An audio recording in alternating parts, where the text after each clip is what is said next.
Student, this is lecture number 3।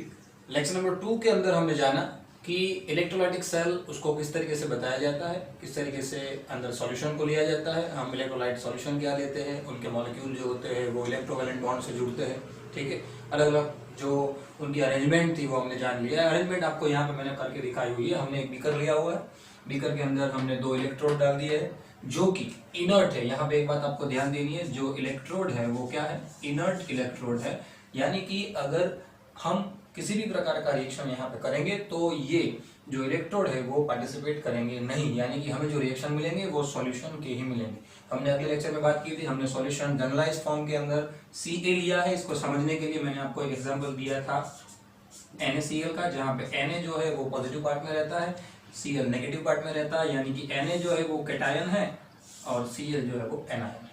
ठीक है, अब थोड़ा समझते हैं। मैंने आपको कहा था पहले लेक्चर के अंदर, बेसिक के अंदर, कि हम आइडेंटिफाई करेंगे कि हमारा जो टर्मिनल है वो नेगेटिव और पॉजिटिव है। वो टर्मिनल जहां पे हमने जोड़ा है वो कैथोड है या एनोड है, वो हम प्रूव करेंगे। तो यहाँ पे हम वो चीज प्रूव करेंगे। एक्चुअली 10th के अंदर से हम जो भी सेल पढ़ते आए हैं, इलेक्ट्रोलिसिस प्रोसेस जो हमने पढ़ी है, वो सारी की सारी इलेक्ट्रोलिसिस प्रोसेस के अंदर हमने नेगेटिव पार्ट में कैथोड लिया हुआ था और पॉजिटिव पार्ट के साथ एनोड लिया हुआ था। इलेक्ट्रोलाइटिक सेल के अंदर ये चीज पॉसिबल है, लेकिन गैल्वेनिक सेल के अंदर पूरी सेंस चेंज हो जाती है। नेगेटिव के साथ एनोड हो जाता है और पॉजिटिव के साथ कैथोड हो जाता है। लेकिन फिलहाल हम इलेक्ट्रोलाइटिक सेल की बात करते हैं। इलेक्ट्रोलाइटिक सेल के अंदर यहाँ पे हम ये चीज प्रूव करेंगे कि जो नेगेटिव पार्ट है, हमें पता है, फिलहाल हमें पता है कि ये कैथोड है, लेकिन हम इस इलेक्ट्रोड को अभी नाम नहीं देंगे। वो इलेक्ट्रोड कौन सा है वो हम प्रूव करेंगे विद इक्वेशन। अब देखिए, सॉल्यूशन यहाँ पे हमने लिया हुआ है Ca, यानी कि Ca जो है वो अगर मैंने सॉल्यूशन के फॉर्म में लिया। दूसरी एक बात, इलेक्ट्रोलाइटिक सॉल्यूशन 2 प्रकार से हो सकते हैं। मैंने लेक्चर नंबर 2 के अंदर बताया हुआ था कि एक्वियस और मोल्टन। एक्वियस सॉल्यूशन के लिए हमारे सारे इक्वेशन चेंज हो जाते हैं, बल्कि मोल्टन स्टेट के अंदर हमारे इक्वेशन में कोई तब्दीली नहीं आती है। जो सॉल्यूशन हमने लिया है उसी सॉल्यूशन का हमें इक्वेशन देखने को मिलता है।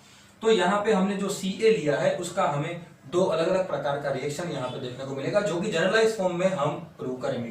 देखिए, इस इक्वेशन को लिखते वक्त सबसे पहले आपको दिखाना रहेगा पॉजिटिव पार्ट। ये आदत आप डाल दीजिए। हालांकि हम यहाँ पे दिखाएंगे एनोड, पर फिलहाल हमें पता नहीं है, इसलिए सिर्फ जनरलाइज फॉर्म को प्रूव करने के लिए हम क्या कर रहे हैं, पॉजिटिव पार्ट यहाँ पे लिख रहे हैं। फिर हम वहां पे हम डेफिनेशन भी हमने पहले लेक्चर में कही थी कि जहां पे क्या रिडक्शन प्रोसेस होगी वो कैथोड होगा और जहां पे ऑक्सीडेशन प्रोसेस होगी वो एनोड होगा। तो पॉजिटिव पार्ट जहां पे हम जोड़ेंगे, यानी कि ये पॉजिटिव है मतलब कि ये एनोड है, ऐसा हम प्रूव करेंगे। और जहां पे कैथोड जो कि नेगेटिव है वो क्या, जहां पे रिडक्शन कैथोड होगा, कैथोड जहां पे हमारा है वहां पे रिडक्शन प्रोसेस होगी, तो वहां पे हम प्रूव करेंगे वो नेगेटिव टर्मिनल है। ठीक, चलिए सबसे पहले हम बात करते हैं पॉजिटिव।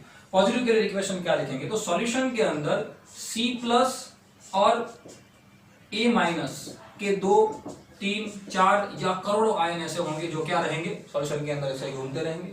अब एक बात समझिए कि ये जो बैटरी है जिसका नेगेटिव टर्मिनल हमने जोड़ा है जिस इलेक्ट्रोड के साथ, उस इलेक्ट्रोड के अंदर क्या होगा, ये जो नेगेटिव टर्मिनल है वो इलेक्ट्रॉन को क्या करेंगे, इस इलेक्ट्रोड के ऊपर पुश करेंगे। यानी कि यहाँ पे कौन सा चार्ज जनरेट होगा, नेगेटिव चार्ज जनरेट होगा। सेम थिंग यहाँ पे क्या है, पॉजिटिव पार्ट है। पॉजिटिव पार्ट है मतलब कि यहां से इलेक्ट्रॉन पॉजिटिव की तरफ अट्रैक्ट रहेंगे, मतलब यहाँ पे इलेक्ट्रॉन की डेफिशिएंसी रहेगी। तो इलेक्ट्रॉन की अगर डेफिशिएंसी रहेगी तो यहाँ पे कौन सा फॉर्म जनरेट होगा, वो पॉजिटिव पार्ट जनरेट होगा।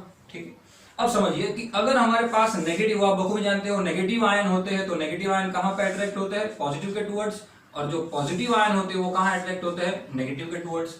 तो आपको एक बात यहाँ पे अच्छी तरीके से समझनी है कि जो नेगेटिव है वो कहां जाएगा, हमारे पॉजिटिव टर्मिनल के साथ जोड़े हुए इलेक्ट्रोड के साथ। मैं ये नहीं कह रहा हूं कि वो कैथोड है या एनोड है, मैं कह रहा हूं जहां पे पॉजिटिव जोड़ा हुआ है उस टर्मिनल के पास जाएगा। तो उस इक्वेशन में होगा क्या कि देखो, सॉल्यूशन के अंदर मेरे पास A- आयन था। अब A- आयन गया कहां पे, हमारे पॉजिटिव इलेक्ट्रोड के पास, पॉजिटिव टर्मिनल के साथ जुड़े हुए इलेक्ट्रोड के पास। अब वहां पे तो पहले से डेफिशिएंसी थी, इसके पास एक ज्यादा है नेगेटिव आयन, मतलब आप जानते हो एक ज्यादा, मतलब कि ये क्या करेगा, एक इलेक्ट्रॉन को क्या कर देगा, डोनेट कर देगा। इसमें से अगर एक इलेक्ट्रॉन निकल जाए तो किसमें तब्दील हो जाएगा, वो में A के अंदर। किसके अंदर तब्दील हो जाएगा, A के अंदर। अगर ये A के अंदर तब्दील हो जाता है तो एक इलेक्ट्रॉन लूज किया, और हमारी रेडॉक्स रिएक्शन क्या कहती थी, अगर इलेक्ट्रॉन लूज हुआ तो वो रिएक्शन कौन सा रिएक्शन कहा जाता है, ऑक्सीडेशन रिएक्शन। कौन सा रिएक्शन कहा जाता है? Oxidation reaction.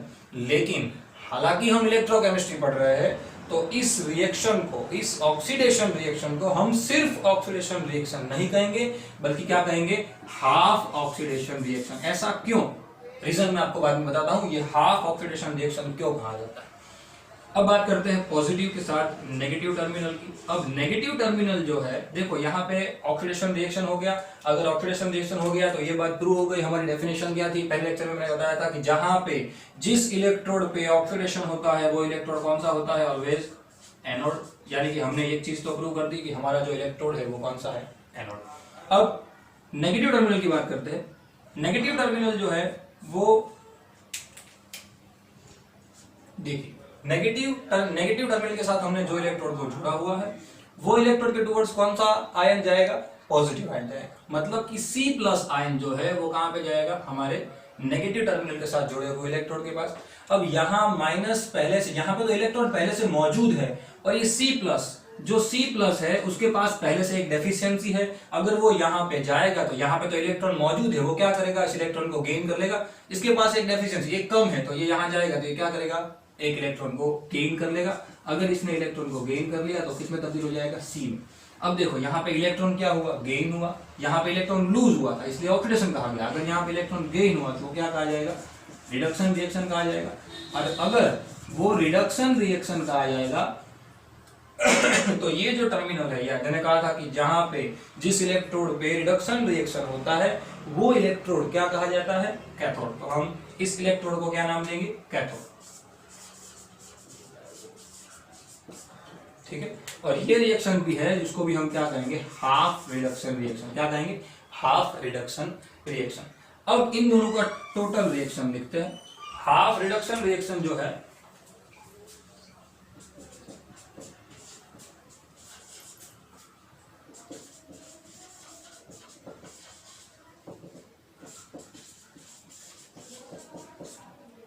इसको हम रेडॉक्स रिएक्शन भी कहते हैं।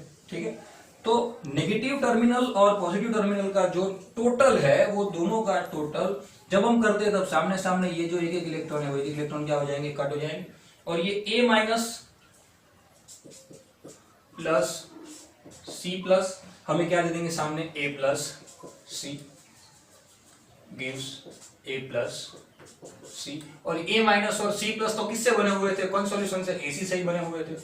यानी कि हमने किया क्या?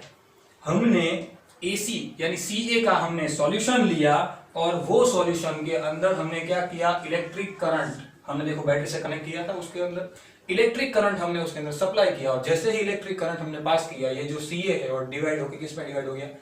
A+ और C। ठीक है। तो इस बात को अच्छी तरीके से आपको समझना है कि यहाँ पे मिस्टेक ना हो। अब मैंने जब कहा था कि यहाँ पे मैंने कहा हुआ है half oxidation reaction and half reduction reaction. Why मैं हाफ क्यों कहता हूं? तो एक बात इसे समझ लीजिए, जिस रिएक्शन के दौरान इलेक्ट्रॉन को रिप्रेजेंट करना पड़े, जिस रिएक्शन के दौरान इलेक्ट्रॉन को दिखाना पड़े, इलेक्ट्रॉन को डिनोट करना पड़े, उस प्रकार के रिएक्शन को हम हाफ रिएक्शन कहते हैं। कौन सा रिएक्शन कहते हैं? हाफ। वो फुल रिएक्शन नहीं होता, क्योंकि देखो फुल रिएक्शन इन दोनों का टोटल जो है वो फुल रिएक्शन है। फुल रिएक्शन के दौरान कभी भी इलेक्ट्रॉन नहीं दिखाए जाते। देखिए फुल रिएक्शन के अंदर इलेक्ट्रॉन है नहीं, यहाँ पे कहीं भी अभी इलेक्ट्रॉन मौजूद नहीं है। यानी कि जहां पे इलेक्ट्रॉन को रिप्रेजेंट करना पड़े वो हाफ रिएक्शन कहे जाते हैं। अकॉर्डिंग टू गेन और लूज कॉन्सेप्ट हम उसको हाफ ऑक्सीडेशन रिएक्शन या तो हाफ रिडक्शन रिएक्शन कहते हैं। एक और बात जो सबसे इंपॉर्टेंट है जो हमने लिखी हुई है, ये चीज जो है वो सिर्फ और सिर्फ किसके लिए? हमारे मोल्टन स्टेट के लिए ही पॉसिबल है। मोल्टन स्टेट के लिए याद रखिएगा, मोल्टन स्टेट जब हमारे पास होगा तभी हम ऐसा इक्वेशन लिख पाते हैं। अदरवाइज अगर मेरे पास यहाँ पे मोल्टन की जगह पे एक्वियस सॉल्यूशन हुआ तो हम ये चीज कर पाते नहीं, क्योंकि एक्वियस सॉल्यूशन के अंदर वाटर भी टेक पार्ट करता है और वो पढ़ने के लिए हमें इलेक्ट्रोकेमिकल सीरीज पढ़नी पड़ेगी जो हम आगे के लेक्चर के अंदर देखने वाले हैं। ये एक जनरलाइज फॉर्म है।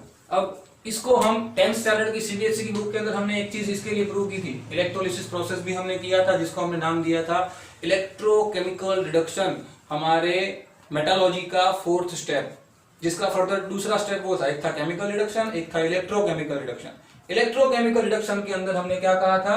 ये चीज प्रूव की थी NaCl के लिए। यही चीज NaCl के लिए अगर मुझे प्रूव करनी है, लिखनी हो, तो फिलहाल हम बीकर ड्रॉ नहीं कर रहे, लेकिन उसके इक्वेशन लिख सकते हैं। क्या लिख सकते हैं?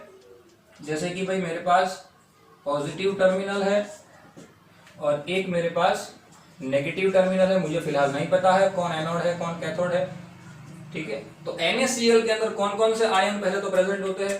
NaCl के अंदर Na+ एंड Cl-, ऐसे दो प्रकार के आयन प्रेजेंट होते हैं।